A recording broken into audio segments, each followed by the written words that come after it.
السلام عليكم.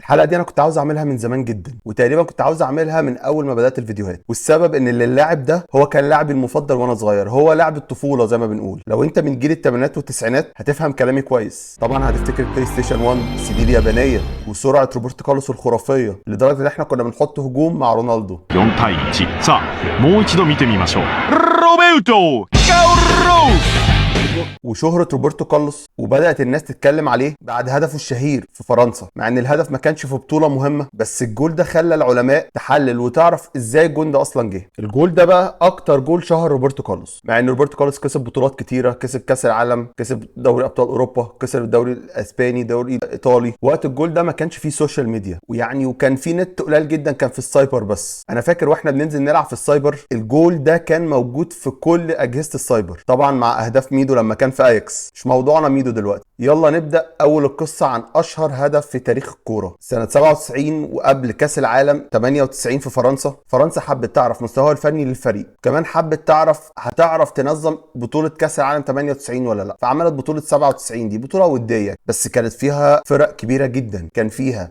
فرنسا وفيها البرازيل وفيها إيطاليا وفيها إنجلترا. مع إن كانت بطولة ودية بس كان العالم كله منتظر البطولة دي، وعلى ملعب جيراف في مدينة ليون الفرنسية، وأمام حضور جماهيري كبير جدا، تقريبا حوالي 28,000 متفرج. وفي الدقيقة 21 الحكم يصفر فاول على المنتخب الفرنسي من بعيد جدا، من مسافة بعيدة جدا، من حوالي 35 ياردة. مع ان الفاول ما كانش فاول قوي، بس لعيبة فرنسا ما اعترضوش لان هم شافوها اللي هي من بعيد جدا. ساعتها كان روبرتو كارلوس هو اللي بيسدد الفاولات، اخذ الكورة عادي جدا وبوم شاط الكورة، وهو بيشوطها هي باينة للناس كلها اللي هي طالعة لبره، وفجأة والكورة هي بتطلع بره بدأت تلف لجوه بطريقة غريبة جدا، حاجة كده زي الكابتن ماجد. على فكرة انا مش ببالغ، هي فعلا حاجة زي الكابتن ماجد. كثيرا لتخرج خارج المرمى، اعتقد انها تسديدة خاطئة.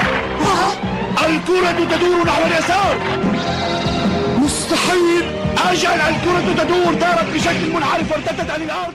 لما الكوره تحس ان هي خلاص طالعه بره وفجاه تدخل لجوه، لدرجه اللي فيه كان ولد صغير ورا المرمى كان بينزل براسه كده، كان متخيل ان هي طالعه بره وهتيجي فيه، بس هي لفت بطريقه غريبه ودخلت على الجون. حاجه كانت خيال. ساعتها روبرتو كارلوس كان بيحكي عن الجون ده، وقال ان الحظ لعب دور كبير جدا في الجون ده، وان الرياح هي اللي غيرت اتجاه الكوره. ولما الكوره طلعت من رجل روبرتو كارلوس نفسه قال الكوره خلاص طالعه بره، بس فجاه الكوره لفت ودخلت جون، وهو اتصدم جدا ساعتها وهو بيشوط الجول. وهو بيحكي بقى بعد الماتش عن الجون ده ان هو ماسك الكوره وبيشوط الكوره، دونجا جاله من بعيد وقال له انت بتعمل ايه؟ الكوره من بعيد جدا، انت اكيد مش هتشوطها من هنا. وبرده بيريز لاعب فرنسا ولاعب الارسنال السابق كان موجود جنب الحيطه، يعني الحيطه كانت واقفه كده وهو كان واقف هنا، وبيحكي بيقول ان الكوره عدت ما بيننا احنا الاثنين، والكوره انا شايفها طالعه بره، لدرجه اللي انا لفيت وخلاص طالع رايح ماشي، خلاص الكوره طالعه بره، فجاه الكوره لفت ودخلت جون. بيقول انا مش عارف ازاي ده حصل. وبرده زيدان بيحكي عن الجون ده، زيدان كان واقف بقى جوه الحيطه، بيحكي بيقول اللي هو راح لروبرتو كارلوس بعد الماتش قال له الجون ده انا ما شفتش في حياتي زيه. وجه بقى دور العلماء، والنبي عاوزكم تركزوا شويه عشان الموضوع صعب شويه، وعلماء وبتاع، وانا يعني الموضوع صعب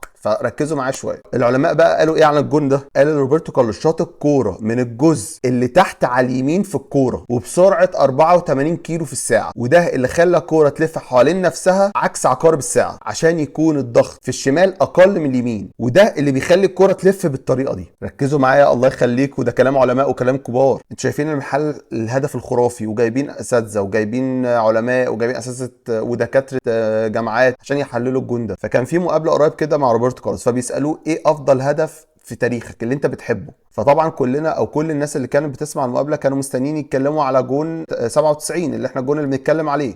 فروبرتو كارلوس قال لهم ان بالنسبه لي اجمل هدف واحسن هدف بالنسبه لي انا بحبه ليا هو جون اللي انا حطيته في تيرفي لما كنت بلعب في ريال مدريد سنه 98، لما الكوره كانت طويله عليا وخلاص طالعه بره، وهي طالعه بره انا شطها ولفت لفه غريبه ودخلت على الجون. روبرتو كارلوس بيحكي بيقول انا لغايه دلوقتي مش عارف الجون ده دخل ازاي وازاي لفت اللفه الغريبه دي. في النهايه لو حابين فيديوهات زي دي الفتره الجايه قولوا لي عاوزين اتكلم عن مين. سلام.